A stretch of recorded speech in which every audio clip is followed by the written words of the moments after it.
Good morning. Good morning, good morning, good morning. Oh, I'm very excited because we got the Powermatic planer kind of tuned up, figured out some things about it. We're learning how the machine works and feel confident to run some flooring through it and square everything up.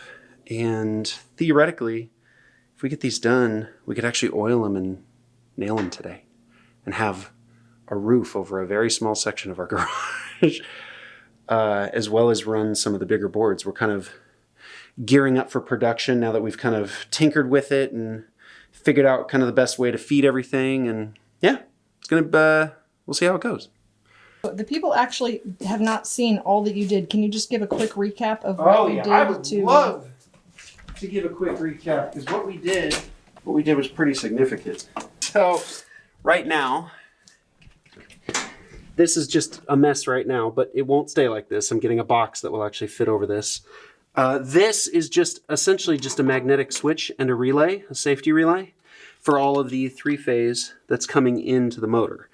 So everything's wired up, and we wired it to a 60 amp RV plug, which gives us three-phase to this. However, the starter, which is actually this top piece here, it's what engages the magnet in order to start all three phases all at the exact same time.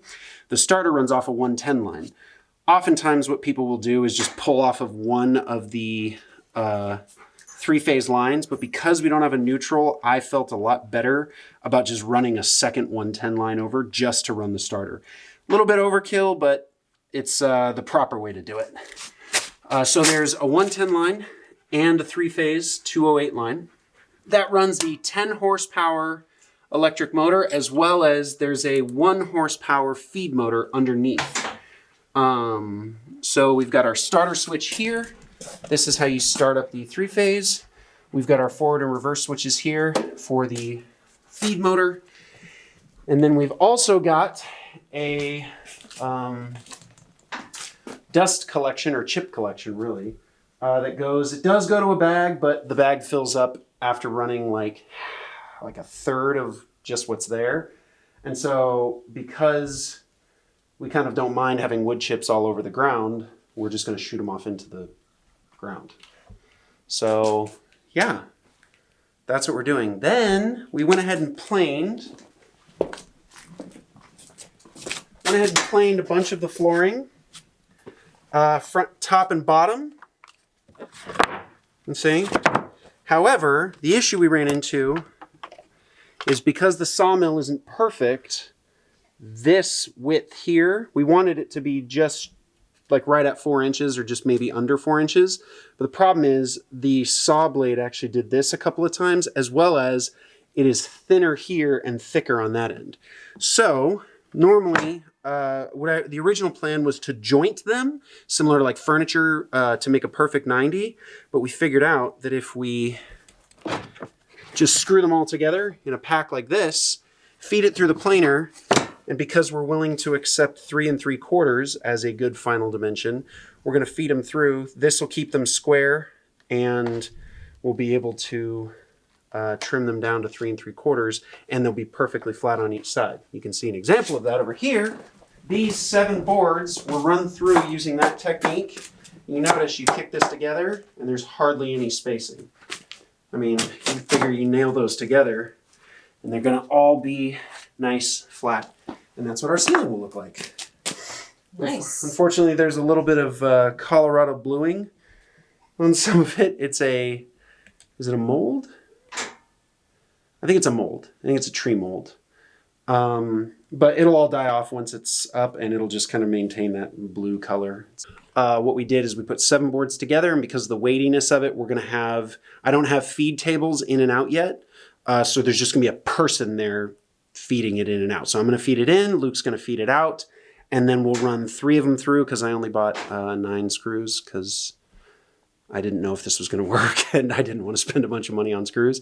So we're going to do it 3 times, and then change the height, do it 3 more times, change the height again to our final dimension, do it three more times, and we're only taking off like a little bit less than a 1/16 each pass. So there was actually someone in the comments who mentioned, hey, even though it's a big planer, make sure you do it in like slow. Don't try to just take a whole bunch all at once. I am taking that advice. Thank you, whoever the commenter is, put their name right here. Thank you. So thank you, commenters. Other than that, I think we're gonna send it. Let's do it. So we're gonna start at a 1/16 shy of 4 inches. Should we send it through at 4 inches just in case? Yeah, because there's some wonky Okay. ones on the glass. So we'll start at 4 inches. Okay, here we go.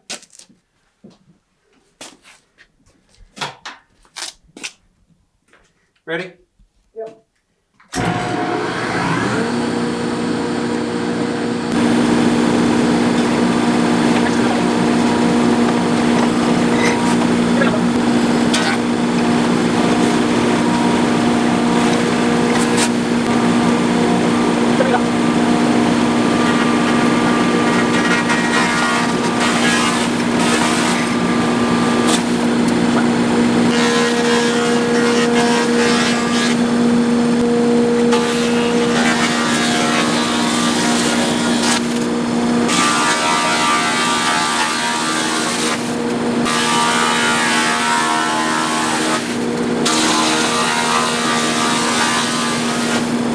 So I think we just weren't taking enough on the first pass.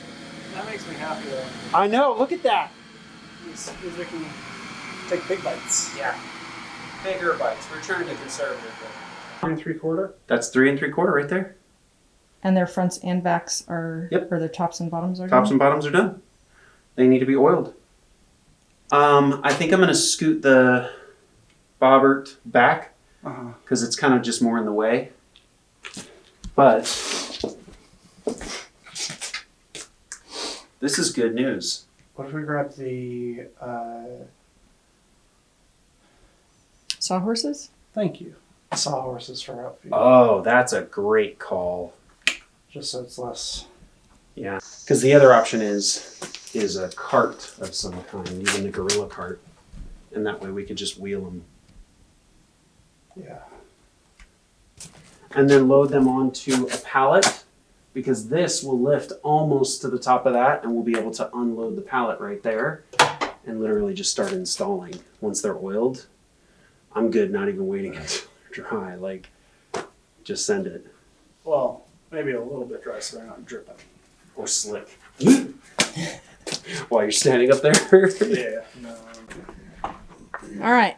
So we moved the bobcat back. We have sawhorses to feed in. This is temporary. See how it works. Over there, it's going to go on the gorilla cart.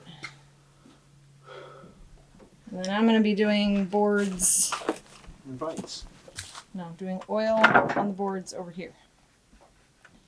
While Ricky is attempting to screw those Don't boards show this together. part. Don't look at me, I'm ashamed. Do you need an extra hand?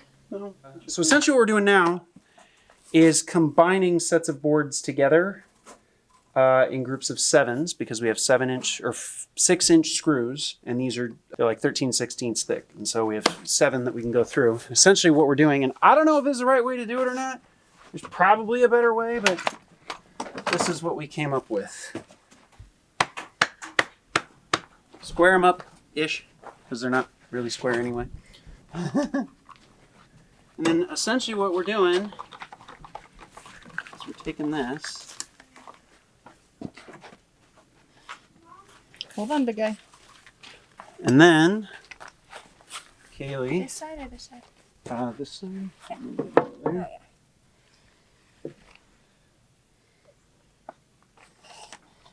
And we're just using these boards to kind of even them all up, so that way we don't have wild variations in how they come together. And then cinch this down so that way the screws don't have to work as hard sucking them all together, because we want to damage the wood as little as possible.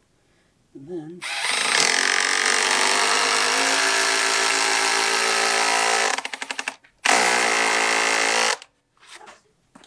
We do that. This is one unit now. We come down. And we do it again. This was actually a friend of mine, John, came up with this idea and kind of gave us some pointers.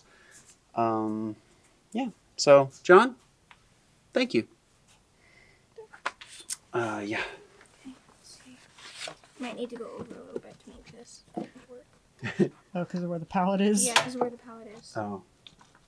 There. That's probably. Yeah.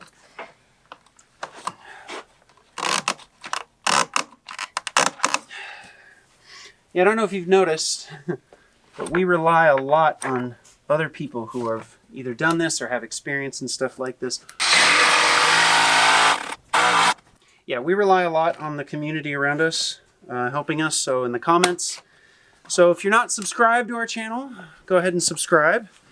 If not, go ahead and leave a comment. If you see us doing something totally stupid, definitely leave a comment. And if you want to support us on Patreon and get some of the benefits that come with that, including early release on the videos and a little bit more interaction with us, including live streams and Zoom calls and things like that, go ahead and support us on Patreon. And lunchtime shenanigans. And lunchtime shenanigans. And if not, that's totally fine too. We're just glad you're here learning with us. There.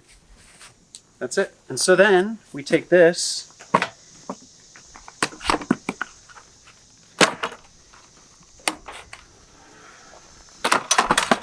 Let me grab this. Don't hit me in the head, please. I won't. Just take this, set it on our sawhorse, and it's ready to go through the machine. Yeah, so we'll send these through, plane them top and bottom. And then Powermatic doesn't have a name yet. the big green machine. Someone in the comments section called it the big green machine, and I really like it. Okay. So The big green machine. We'll just call it green for short. Greenie? No, it prefers green. It's formal. It's formal. Yeah. Nice. Yeah. And then over here, I haven't oiled these yet. But these are laid out to oil. And those are done.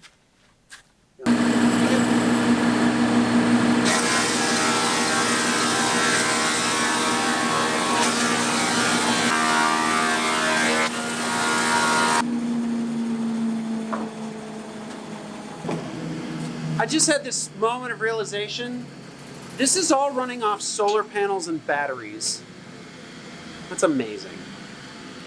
All right, so what's next? So next is continue to oil. I'm going to get the saw and the nail gun, like the saw, the nail gun, and the air compressor up there, and start moving the foam off and getting ready to put flooring in place. It's only like 3 o'clock.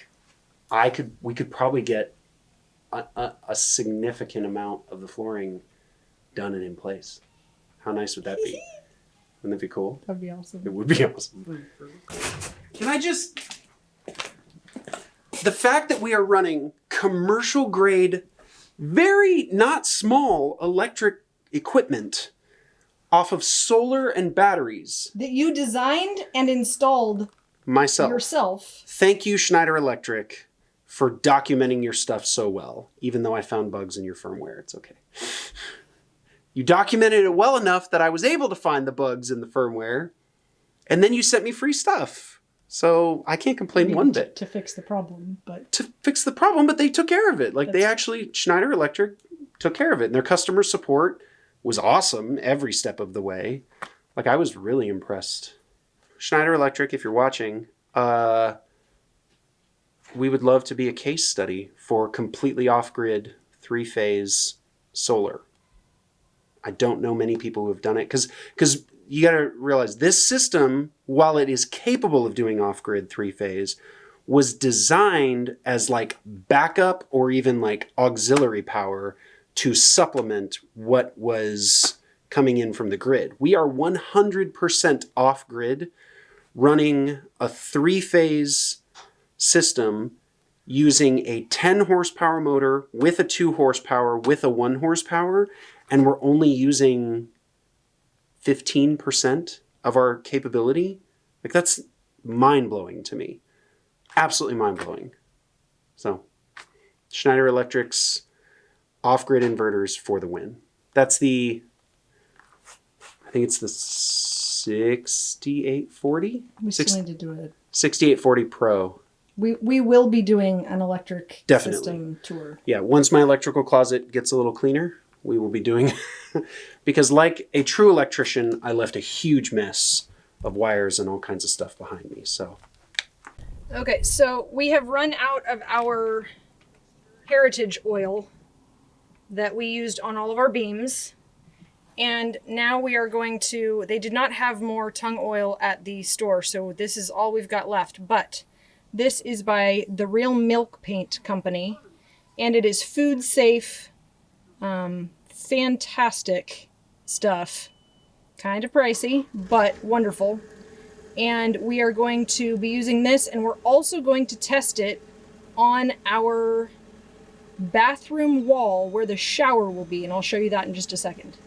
The bottom of our wall actually had a little bit of moisture, so I needed to let it dry completely. And now I'm going to paint some of this tung oil on and see how well it seals our rammed earth for the shower. This is an experiment. We talked to Michael from Sirewall today, and he said, try it, document it, and see how it does. So here goes nothing.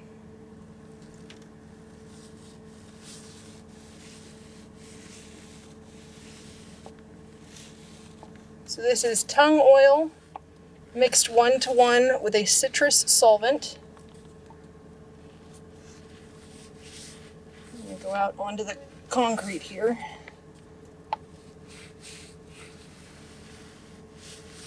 And I'm literally just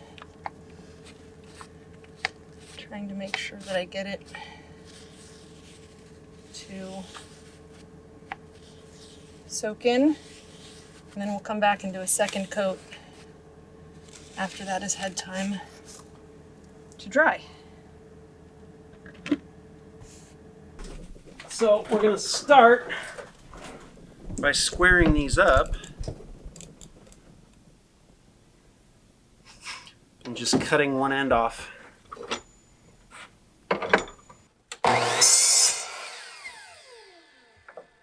Square! Oh, 8 feet exactly will do. It's almost like we planned it. Almost. So does that mean that you're going to do them all so that we don't have any... You won't see any seams. You won't see any seams. That is correct. I think the first floorboard's actually got to go on top of one of the beams, so you're not going to even see it. Maybe I should pick one of the Gacked ones. The boogered ones, yeah. Yeah, you're never going to see You're using it more as a spacer than anything. Exactly. So, that'll do. Yeah, I think we'll go 8'1" if you can. Huh? 8'1" if you can. Yeah, I think we'll be able to do it.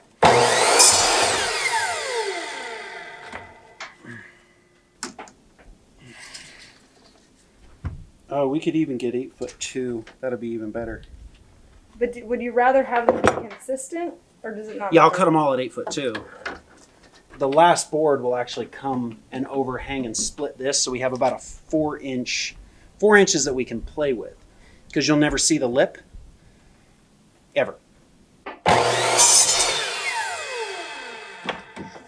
First board. About to be nailed. Looks good to me.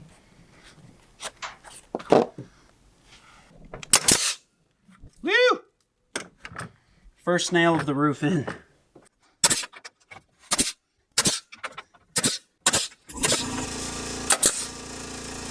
There. First board's in. All right.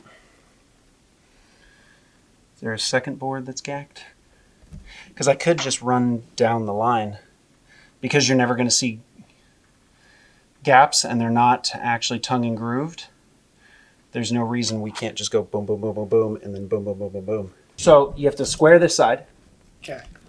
And then flip it and square the other side.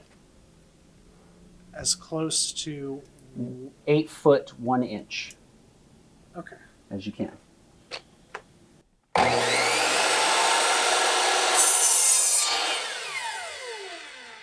So now flip it. Which actually, now that we know how big these need to be, it's not out of the question to do this on the ground. Yeah. There's no reason not to. Now that we know how big it needs to be.